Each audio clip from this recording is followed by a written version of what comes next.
This is DCHL Devin here, and welcome to the DCHL How to Play videos.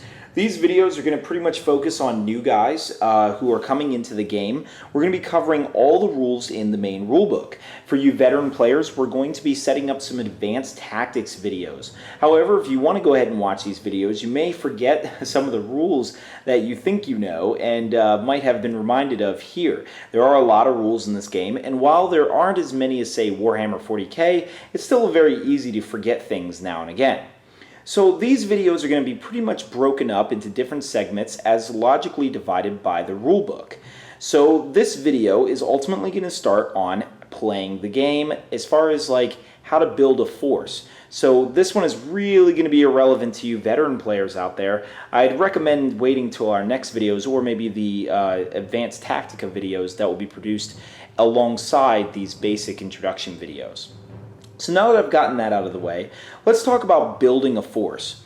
In this game, you pretty much build a force based on what's called a points value. So all the players agree on a certain amount of points, let's say 700. Every single model in the game represents a certain amount of points that they are worth. And you would pretty much add up the points values of each model until you get to the targeted number. Now, as far as, it sounds really simple, but this actually can get a bit more complicated over time. Not too much more, but there's war gear options you can add, and of course there's different structures on what you're really allowed to add. Now, while we're talking about that, we might as well get into the Warband System. The Warband System is pretty much the only structure there is in the Lord of the Rings game that determines what you're allowed to put in your army.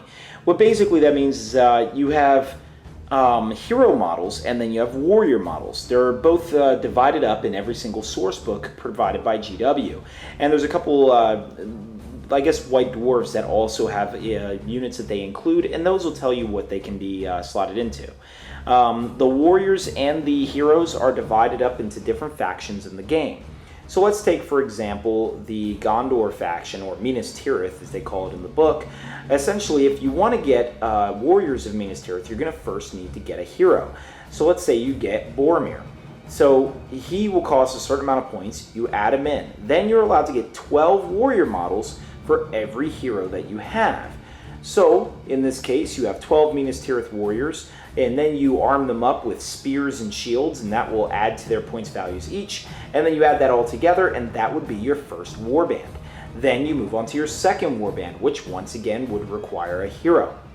So essentially, your heroes determine how many models you can actually have on the field, and this is a really critical part in playing the game. You'll notice that the game loads up on heroes quite a bit due to this rule.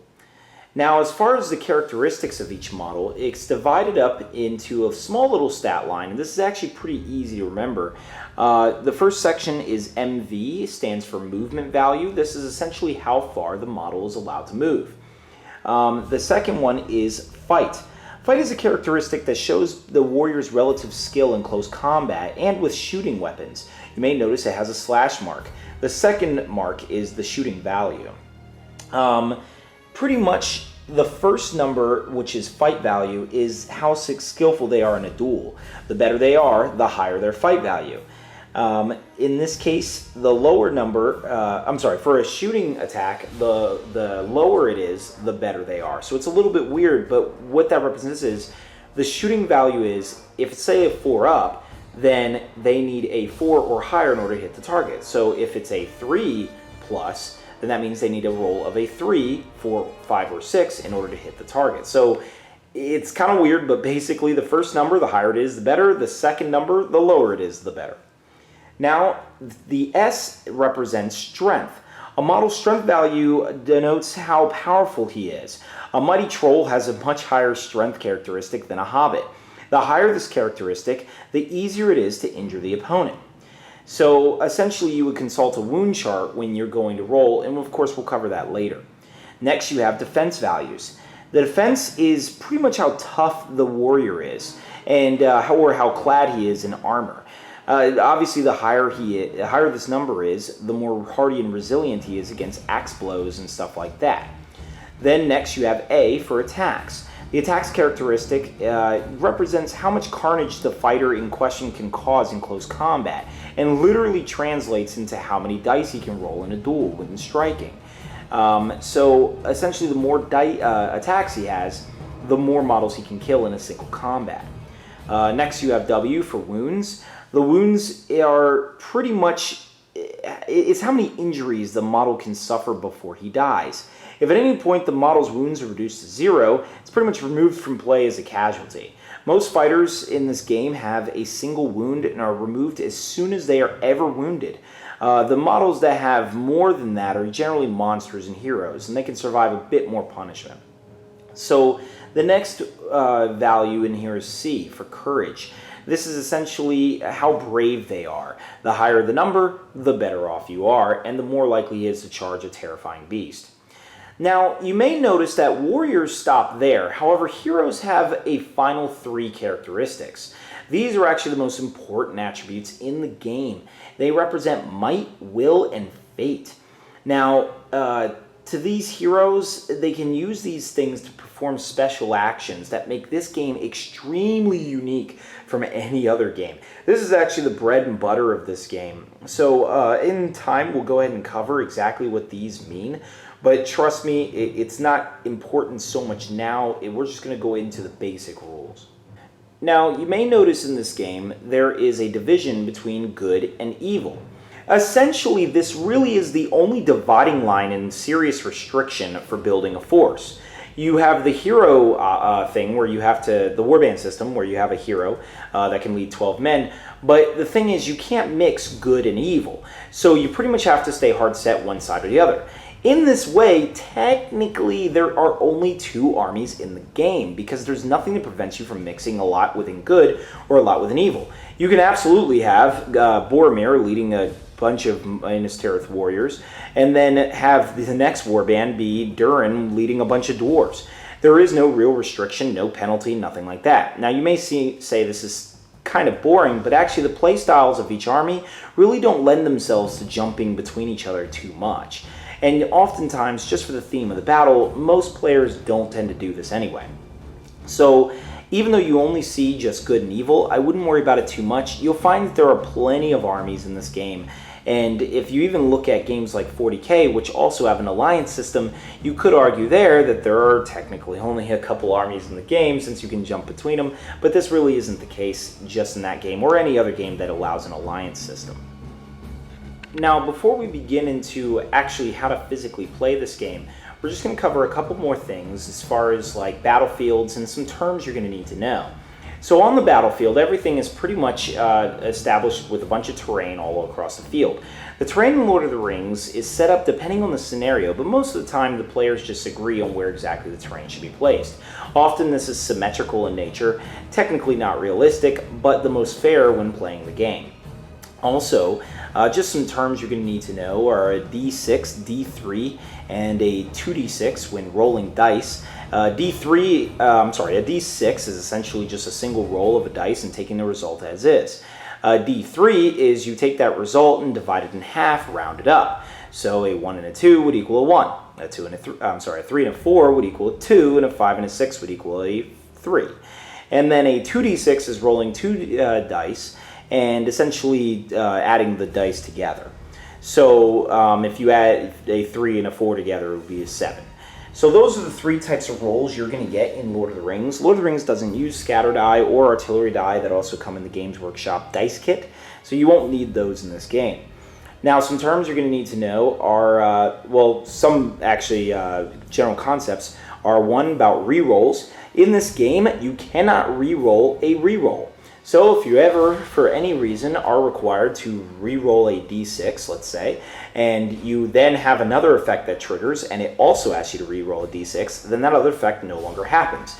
You can't re-roll anything that you've already re-rolled once. So when going forward, remember that because this will come up a little more often than you might imagine. The next thing is line of sight. Line of sight is basically a model's eye view. Now, Lord of the Rings is really intricate in the way that it determines how a model can see another model. You literally get down on the model's eye view. Now, As you can imagine, all the miniatures are extremely dynamic, action-packed poses, and stuff like that. So sometimes they're going to be in dramatic positions that put them in a weird disadvantage. Thus, a model has line of sight to another model if only he can see another part of another model's body. So this only includes the head, torso, arms, and legs. This is extremely important. If only banners, wings, or other weapons can be seen, the model is not considered in line of sight, and therefore the model technically cannot see him. If this sounds weird to you, just imagine that the model is essentially waving that weapon around, or the banner is waving around and such. It wouldn't technically be in the same place. So you really want to make sure you can see the general body of the opposing model. So also you may notice that some models have terrain on them that make it so that they're elevated up, or maybe even hidden completely. Now, unfortunately, there really is no real rule for this. However, most gaming communities determine that if you can see the terrain feature that they're sitting on the model, then it counts as part of the model. Sometimes you'll notice that if you don't say it this way, simply turning a model in a certain direction will often affect whether or not you can see them, which of course would be silly and unfair. The next aspect you need to know about is measuring. You always measure between models from the edge of the base to the same edge of the base. You can pre-measure at any time in this game. You may notice in other game systems you can't pre-measure, but in this one it's absolutely acceptable. So never measure from the middle of the base, basically, is all I'm getting at with this. It's always from edge to edge. Another concept you guys will need to know is that all the models are classified into 3 different groups. It is infantry, cavalry, and monsters. Infantry are your general run-of-the-mill 25mm base size models. These guys will generally make up the core of your army. Then you have cavalry, which are the horse models or mounted models. Now be careful with this. Just because a model has a bigger base size does not mean that he is a cavalry model. You may notice that wargs and giant spiders have a large base, but they actually are technically infantry. So be careful about this. A good rule of thumb is it's only considered mounted if something is literally riding the model. So if a elf is riding a horse, or a goblin is riding a warg. So the instant the goblin is no longer riding the warg, now the warg is considered infantry. This might seem a bit bizarre, but it's just the mechanics of the game that help balance it out. The last thing is monsters.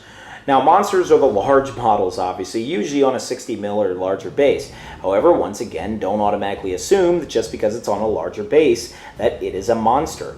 You need to make sure that it actually says it in the rulebook. There are a couple models in the game, such as Mirkwood spiders, which have a fairly unusually large base size, but are not considered monsters, and therefore don't get the abilities that they come with.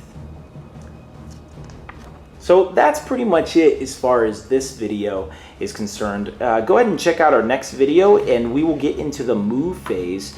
And also, if you want some advanced tactics, there are actually some a bit more advanced rules on the game, and that will cover a lot more on how to build some army lists and maybe some of the general dynamics of it and such like that. So, hope to see you next time.